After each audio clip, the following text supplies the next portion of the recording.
Doutor Fernando, boa tarde. Boa tarde, Duda. Satisfação estar aqui. Você tá bom? Tudo bem, tudo bom, tudo certo. Estava sumido, viajou, para onde você foi? Eu fui para um congresso que aconteceu na cidade de João Pessoa.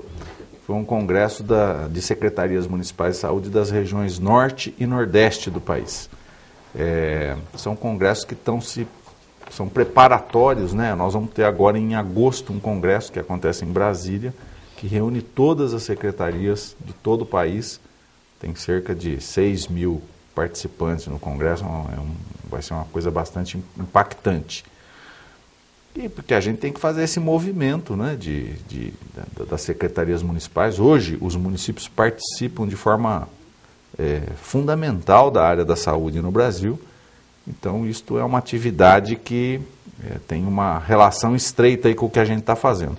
E eu que participo das entidades que reúnem os secretários municipais, a gente acaba tendo um compromisso institucional de fazer parte desses eventos. Estamos correndo atrás da saúde. É verdade. A problemática saúde brasileira, né? Tem algum lugar do país que a gente pode dizer, não, Duda, ali a saúde vai bem? Tem, Fernando? Olha, a gente tem alguns locais de excelência. Eu não diria que são locais, eu diria que a gente tem alguns serviços de excelência. O próprio ministro fez um trabalho bastante importante na cidade de São Bernardo do Campo, não é? Tem um sistema São Caetano também parece que eu vi dizer, né? O ABC ali de forma geral tem uma performance da saúde bastante significativa.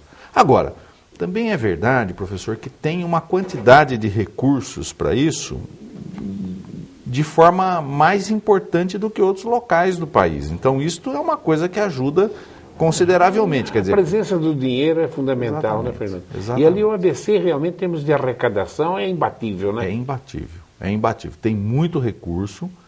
Além desses recursos, que são recursos do próprio local, o governo federal ajudou muito, afinal de contas é a cidade onde mora o ex-presidente Lula. O governo federal teve uma ajuda considerável e, além disso, o prefeito de São Bernardo do Campo, Luiz Marinho, ele acabou fazendo um desses empréstimos internacionais no Banco Mundial, no BID, e acho que ele tomou emprestado lá 200 milhões de dólares para fazer investimentos, fez hospital, escola. Então, é uma série de empreendimentos na saúde que tornaram ali um local de referência. Além disso, a gente tem vários serviços que são serviços de referência, por exemplo, serviço público, o Sara Kubitschek em Brasília.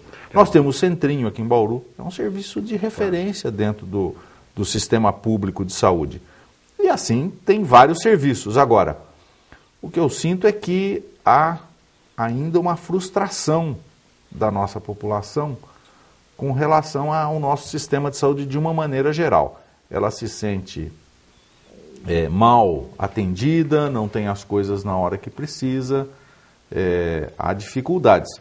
Agora, professor, eu vou ser muito franco, às vezes eu tenho muito receio de dizer isso, porque pode parecer quase que uma provocação, mas na minha avaliação técnica, essa é uma avaliação técnica, o SUS teve uma melhora importante no país. O nosso sistema público de saúde melhorou ao longo dos anos. Ainda falta coisa, eu sempre digo isso, falta muita coisa. Não é tudo que melhorou e nem tudo melhorou no mesmo grau. Mas veja, por exemplo, o acesso das pessoas ao sistema de saúde. O acesso melhorou muito. Hoje o sistema público tem portas abertas. Por exemplo, aqui em Bauru tem várias portas abertas. Depois o sujeito pode ter dificuldade em termos da velocidade com que ele caminha dentro do sistema. É verdade. Mas, do ponto de vista de acesso, o acesso se ampliou enormemente. O acesso era terrível, né? Não conseguia, terrível, né? Não conseguia, as pessoas não conseguiam adentrar o sistema de saúde. Eu já percebi isso. Então, por exemplo, eu estou aí na estrada há 30 anos. Eu trabalhava em posto de saúde, não é? No começo da minha carreira. Eu lembro os medicamentos que tinham no posto de saúde. Tinha 4, 5 medicamentos só, umas coisas absolutamente básicas. Ele tinha um analgésico, Tinha 2 tipos de antibiótico, não tinha nenhum medicamento para pressão, nada. Era bezetacil. Tinha sulfato ferroso, antibiótico era benzetacil Que e era eritromicina. Tinha sulfato ferroso, tinha polivitamínico, naquela época tinha muito problema com anemia, desnutrição. Hoje o país não tem mais problema com anemia e desnutrição.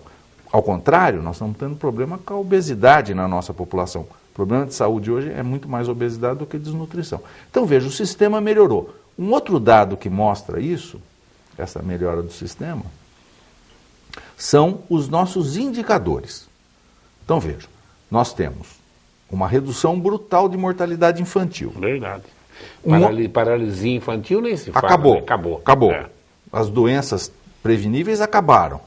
Nós temos um aumento impressionante da expectativa de vida. Mesmo com a violência toda que nós temos, a expectativa de vida aumentou. Aumentou tanto, professor, que hoje causa um problema seríssimo na Previdência. Nós estamos agora fazendo essa discussão no país, e a discussão da Previdência é em função do aumento da expectativa de vida. Ora, a minha pergunta, como eu sou epidemiologista de formação, a minha pergunta epidemiológica é, bom, mas se os indicadores melhoraram desse jeito, de algum lugar tem que ter vindo essa melhora. Claro. E uma das razões dessa melhora foi a melhora na atenção à saúde. Então, nós somos esse país, eu diria o seguinte, nós somos um país meio confuso, não é? A gente tem coisas boas misturadas com coisas horríveis. E assim nós vamos empurrando muita coisa com a barriga. Eu ia até falar, né? A dengue sumiu quase no mundo inteiro.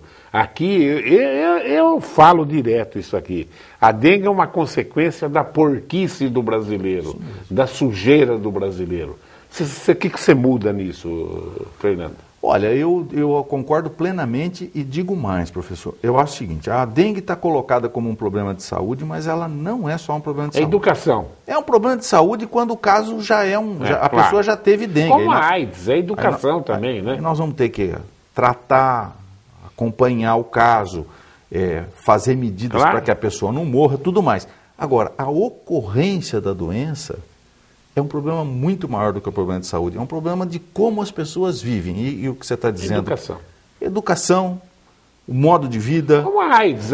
Se você usar preservativo, você não pega AIDS. Se você não usar droga, usar com seringa descartável, você não pega AIDS. Exatamente. Né?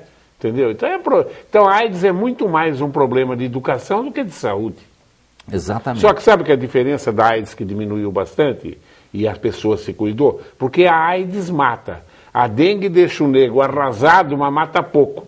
Se a dengue começar a matar, o brasileiro fica limpo, viu? Esse raciocínio também é verdadeiro, porque a AIDS diminuiu e começou a aumentar de novo.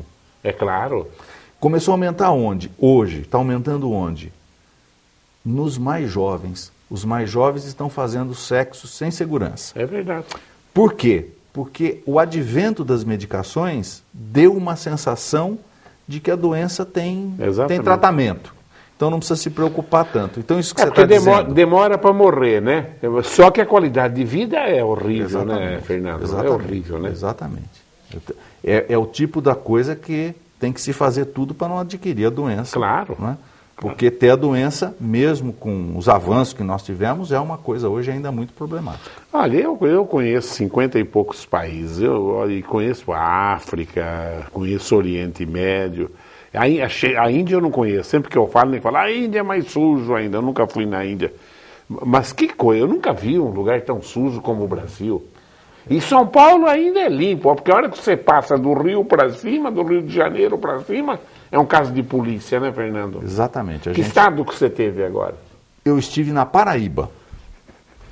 João Pessoa é bonitinho, hein? É um lugar muito organizado, professor. João Pessoa e Natal são os lugares. Eu fiquei muito impressionado. Natal também. E é uma coisa interessante, porque a gente nota várias... Você sabe o que é? Ali? Influência militar. Porque Natal foi... Base, né? Foi base até americana na Segunda Guerra Mundial. Né?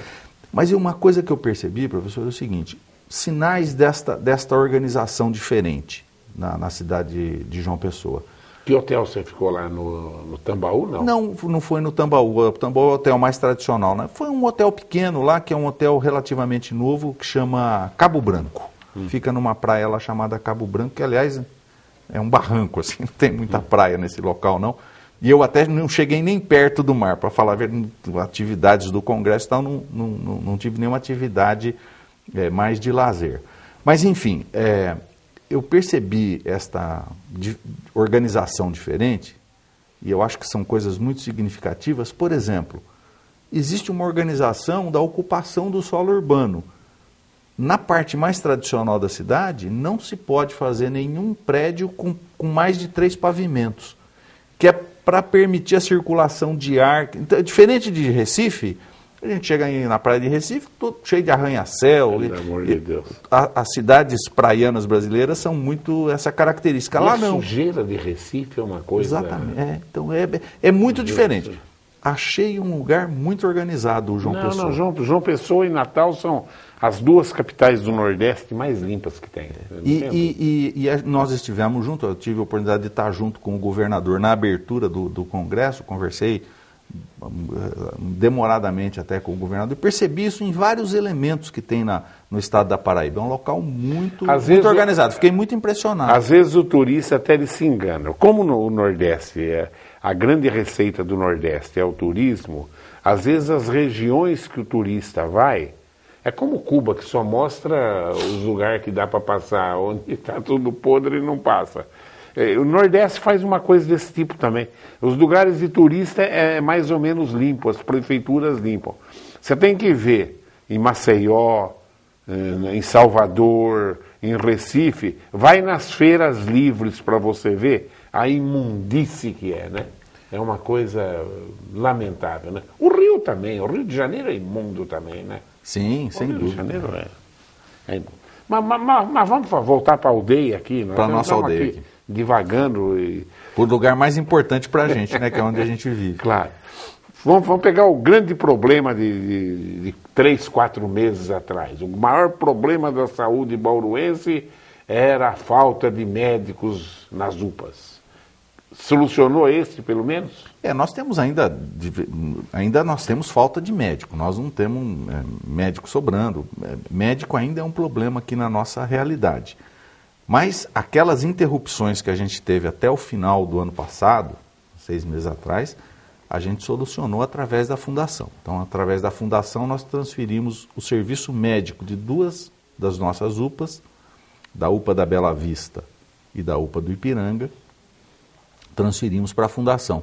E isto resolveu. Esses locais nunca mais pararam de funcionar por problema... Fim de semana não tinha médico. Exatamente, não tinha médico na escala, tinha que interromper o atendimento e tudo mais. O nosso desafio agora, professor, são os demais funcionários. Nós temos ainda um déficit de pessoas dentro da Secretaria da Saúde que nós temos que resolver. Temos tido problema, por exemplo, na UPA da Bela Vista, às vezes tem funcionado com uma quantidade muito pequena de pessoas e na medida que solucionou o médico e a procura voltou, né, voltou a funcionar com uma certa regularidade, então este ainda é um desafio. Agora, é um desafio grande porque o setor saúde, eu sempre digo isso, é um setor muito caro. Os nossos profissionais são profissionais, em grande parte deles, de nível universitário, que são profissionais que ganham melhor no mercado.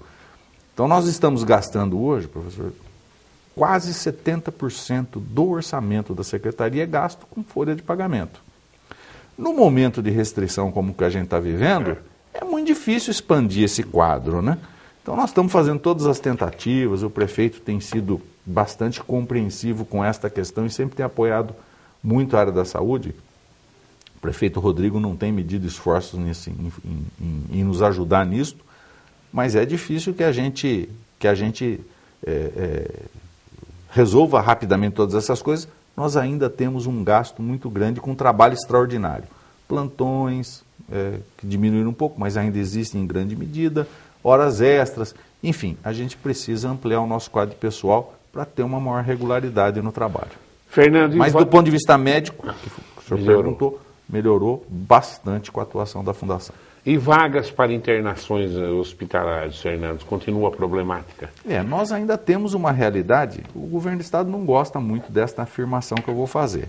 Nós temos ainda uma realidade de falta de vagas na cidade de Bauru. Pode ser que na região tenha vaga suficiente, mas na cidade de Bauru, a quantidade de vagas ainda, vagas públicas, né, em hospitais públicos, é menor do que a gente precisaria. Isto faz com que a gente tenha um aperto. Agora, melhorou muito. Nós entramos num entendimento, faz cerca de um ano, talvez um pouco mais, que nós estamos funcionando dentro desse entendimento com a nossa central de vagas, a central de vagas do Estado, e isto melhorou muito o fluxo de pacientes.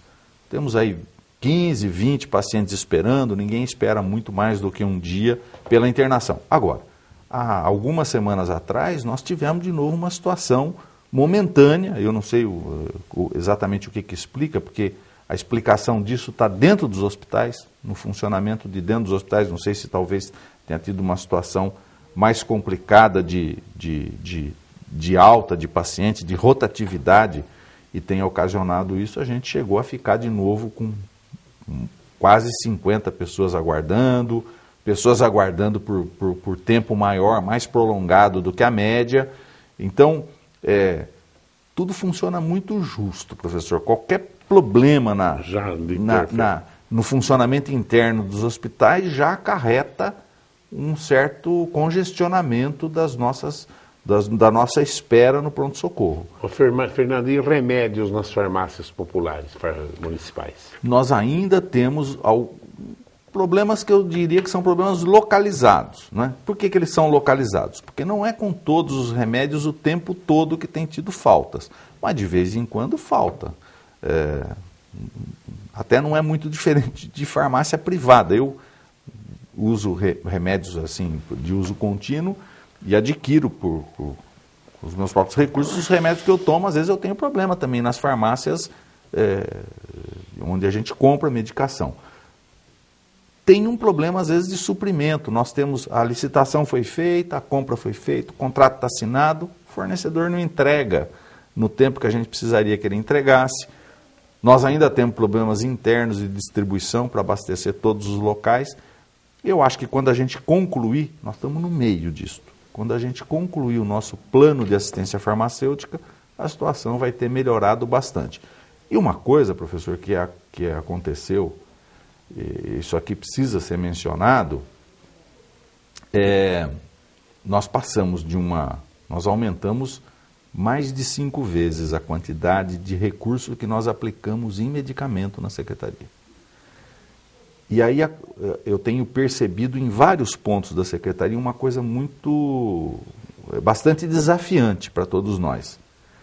Quando o serviço melhora, ele se congestiona, porque aumenta muito a procura. Claro. Então, quando a gente não tinha a farmácia, como está estabelecida hoje, por exemplo, a farmácia central, menos gente procurava medicação na nossa farmácia. Na medida que a gente adequou isso e tal, presta hoje um serviço de muito melhor qualidade, a quantidade de pessoas que a gente está atendendo está muito maior. 30% do que a gente atende vem com receita privada, ou de plano de saúde, ou do médico particular, desse tipo de lugar. Estas pessoas procuravam menos antes os nossos serviços. Então, este é um desafio. O sistema de saúde, isso vale não só para a farmácia. O serviço de transporte, nós melhoramos muito o serviço de transporte de pacientes. Aumentou muito a procura. Então, qual é o desafio? O aumento de qualidade faz ter um aumento de demanda. E aí esse aumento de demanda, às vezes, compromete a qualidade. Isso eu acho que vai ser um processo contínuo de aprimoramento. Agora, tirando esses problemas localizados, às vezes falta. Outro dia, até de uma maneira bastante desaforada, tive o conhecimento de uma manifestação no jornal. Né? Acho até que, às vezes, as pessoas deixam um pouco de lado a educação e os bons costumes para fazer determinadas queixas. Pode ser que num ponto ou outro, numa unidade ou outra, tenha tido uma ou outra falta de medicação, mas a gente tem procurado, do ponto de vista administrativo, cumprir o cronograma de compra de medicamento e de distribuição de medicamento na nossa rede. Fernando, com a crise, Você já sofreu algum problema de liberação de verbas diferentes do que acontecia, de governo estadual ou federal? Já está bastante diferente, professor. Nós estamos tendo restrições de recursos na área da saúde a nível federal. Está na seguinte condição, até o ministro... Tem dinheiro que já era para ter vindo e não veio. Não, isto não está acontecendo. Atraso de pagamento, nada disso. O ministro fez um equacionamento do orçamento e até divulgou isso às secretarias municipais e estaduais, que é mais ou menos o seguinte: olha, nós vamos manter o que está funcionando, os programas que estão funcionando. Agora, o problema aqui na saúde, a demanda é crescente. O meu gasto aumenta ao longo do tempo, não é?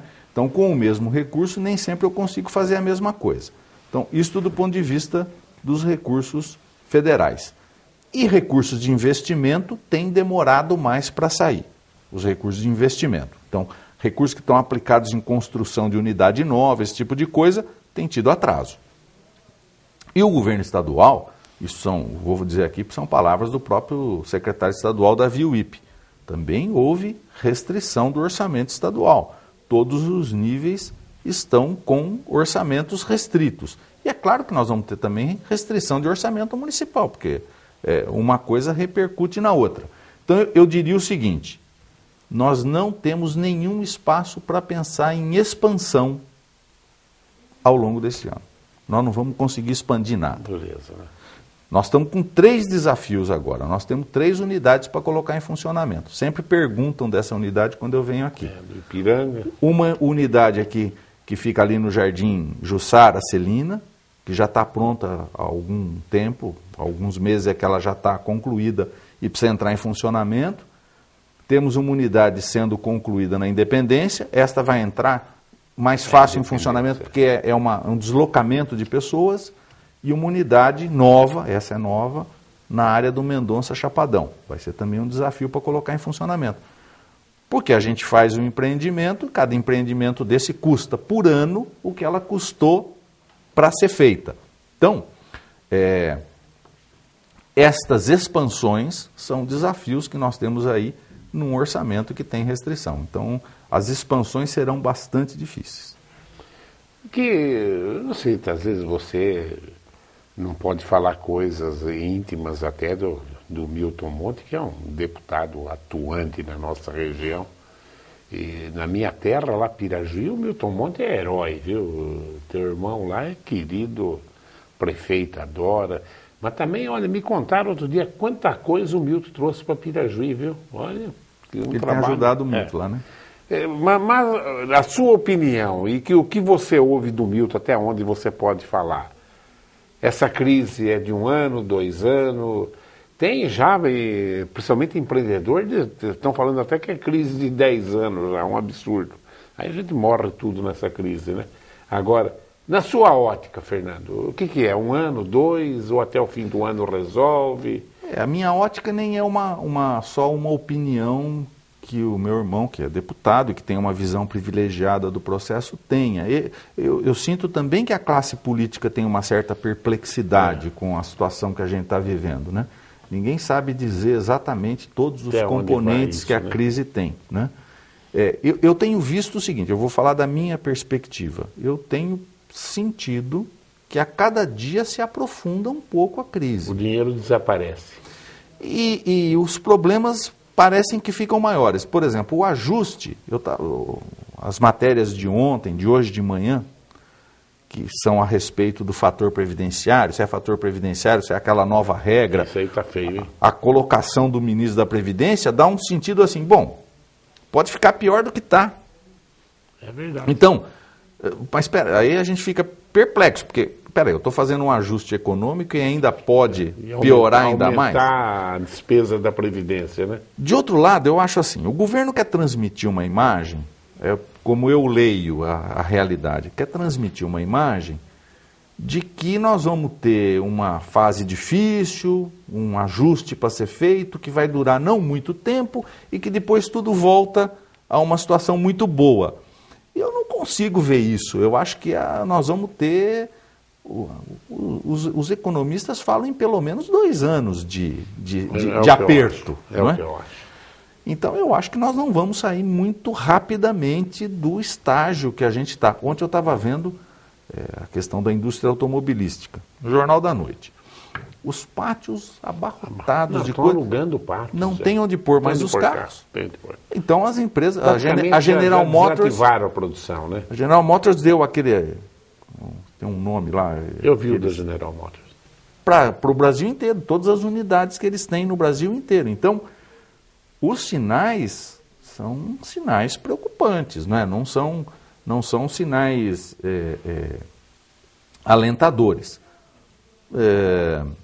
É um desarranjo que vai desestruturar de vez a economia? Até acho que não. O Brasil é muito potente, né, professor? O Brasil eu acho que este tipo de crise que nós estamos tendo em países com outra configuração já teria sido um caos bastante mais profundo que a gente, né? Você viu na Europa? E na Europa eles não estão com dó da Grécia, não. Pelo jeito, a Grécia vai cair fora do mercado comum europeu, né?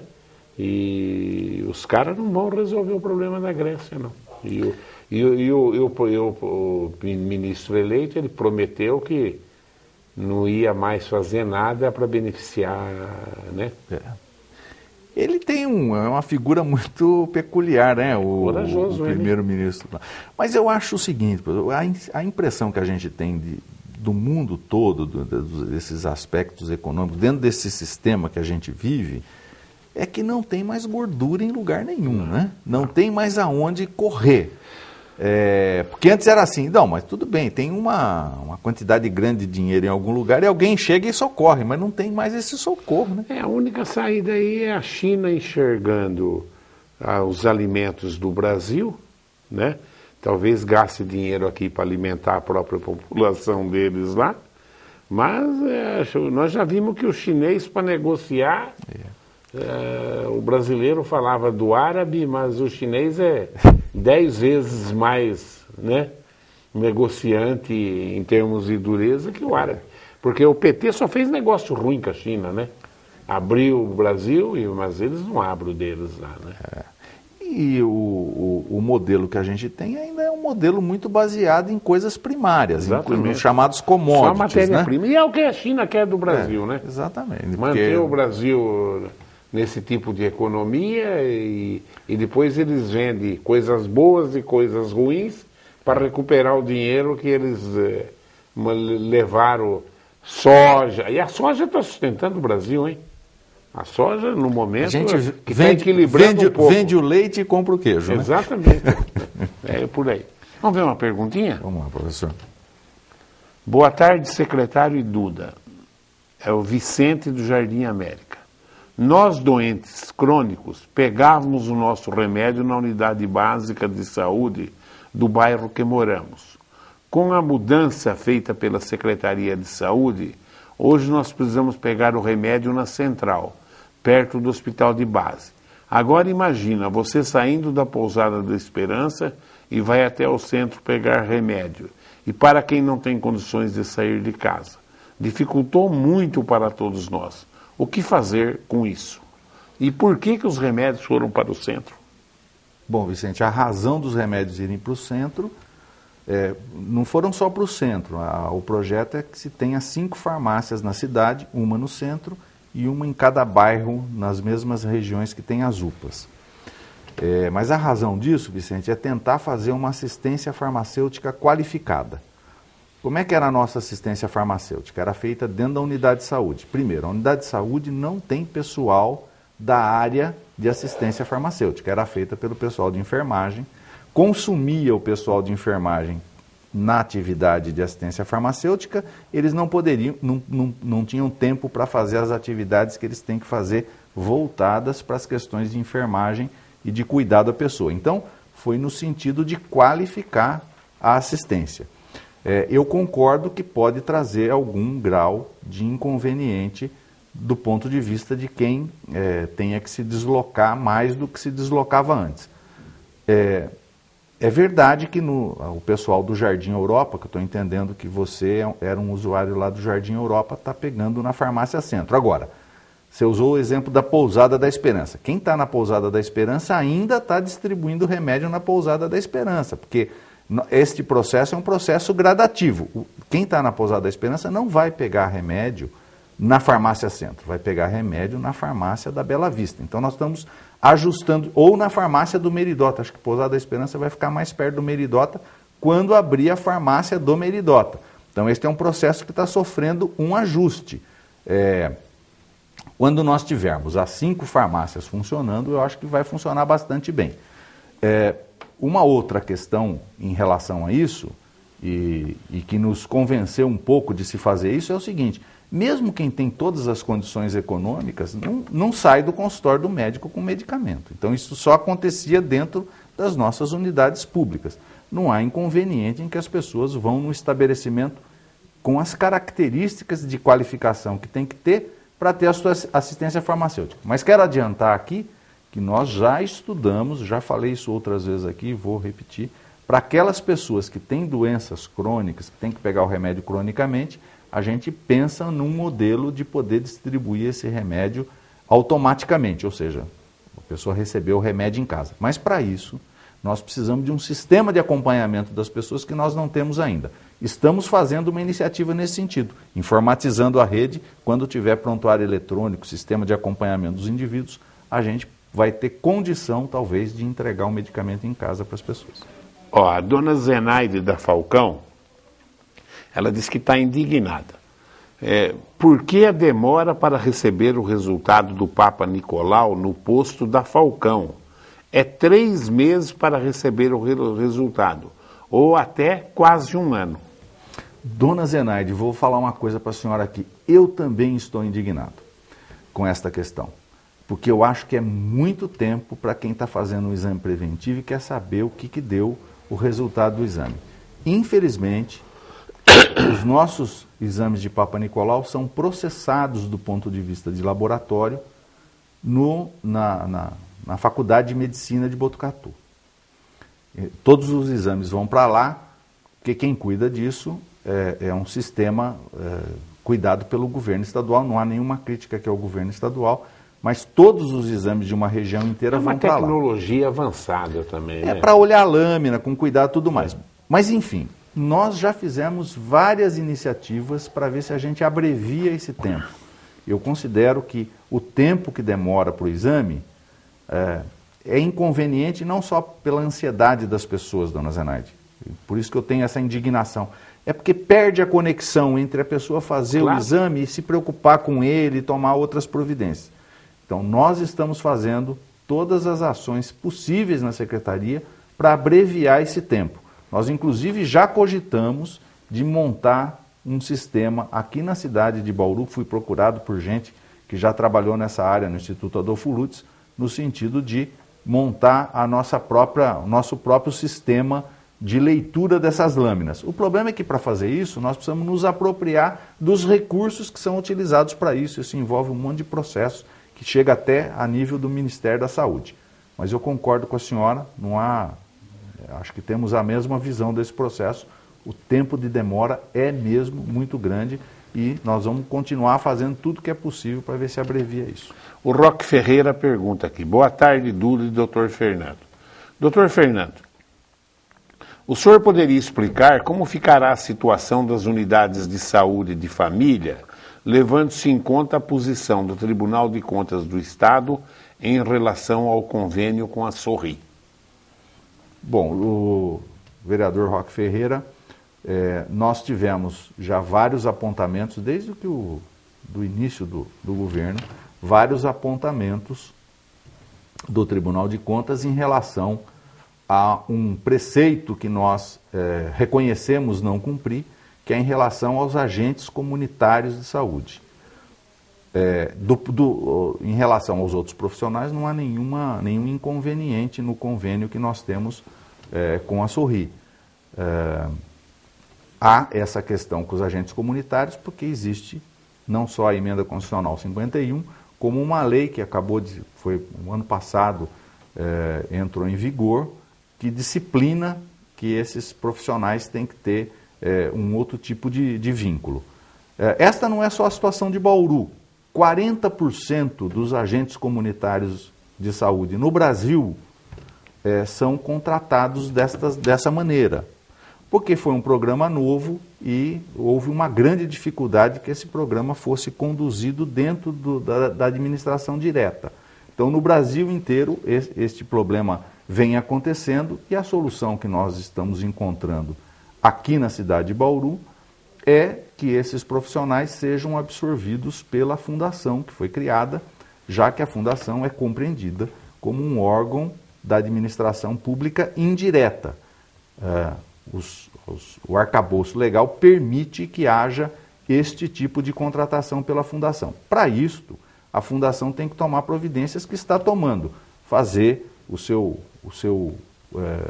sua arquitetura de cargos para esta finalidade, seu plano de salarial. A fundação está providenciando isso, esses profissionais serão todos reabsorvidos pela fundação regional que a gente acabou de implantar, não só para o município de Bauru, possivelmente para outros municípios também. Então esta vai ser a forma da gente resolver esta pendência que a gente tem que vem sendo sempre apontada pelo tribunal. Quero aqui dizer o seguinte, professor, quando nós chegamos à secretaria, houve um apontamento jurídico, para a gente compreender que essas questões jurídicas não são tão simples. Houve um apontamento jurídico que era o seguinte: não renova o convênio com a Sorri. Não renova. E aí eu lembro que eu sentei junto com o prefeito e disse: olha, não renovar o convênio significa, a gente não vai ter esta situação que não é a situação a mais correta possível, mas significa deixar de dar assistência à saúde imediatamente para 30 mil pessoas, que são as pessoas mais vulneráveis da cidade. Funciona. Então, como eu não tive, achei que não devia seguir esse caminho, a gente continua com aquilo que a gente recebeu, tentando equacionar dessa maneira. Um montão de perguntas, mas infelizmente, vamos tentar responder uma última, vamos lá. Jair Carli, do Jardim Redentor. O pronto atendimento infantil está um caos, por demora no atendimento. Falta de vacinas, como BCG e soro antiofídico. Como resolver? Bom, demora no atendimento é uma decorrência da dengue. A quantidade de quadros febris que aparecem lá é muito grande, as pessoas ficam mais preocupadas do que ficavam antes. A dengue ocasionou essa explosão de demanda, era algo esperado por uma doença que acontece dessa maneira. BCG já regularizou o estoque a nível do governo federal, demora algum tempo, algumas semanas, para regularizar o estoque na ponta das unidades. Isso é uma coisa que praticamente está solucionado. E nós temos um problema no sistema produtivo de soros, né? E nisto também o soro antiofídico, mas quero dizer aqui que ninguém correu qualquer risco, qualquer pessoa tenha corrido risco pela falta de um soro específico, porque esses soros são vitais à vida. Se a pessoa, por exemplo, for picada por uma serpente e não tomar soro, ela vai falecer, ou escorpião, ou aranha, se tiver indicação clínica. Então ninguém correu risco até agora pela falta de soro. Infelizmente, o tempo esgotou. Mais alguma coisa, doutor? Infelizmente, professor, as respostas em saúde são sempre complexas, claro, né? Claro. E aí a gente acaba demorando para dar esse tratamento, mas para mim é uma satisfação sempre grande estar aqui e agradeço muito a oportunidade. Pode contar comigo sempre que precisar aqui no programa. Fernando, obrigado. Professor, viu? Grande abraço. Viu? Vou revelar um furo agora aí, viu? Eu prometi que não conto da onde veio o furo, mas segundo me disseram, Duda, não conta para ninguém. O Pedro Tobias já conversou com o governador deu aval, então parece-me que nós já temos um candidato a prefeito de Bauru, que é o Arildo Lima. Vereador. Olha, se for verdade, Arildo, já é o primeiro que está saindo da corrida. Todos os vereadores são pré-candidatos.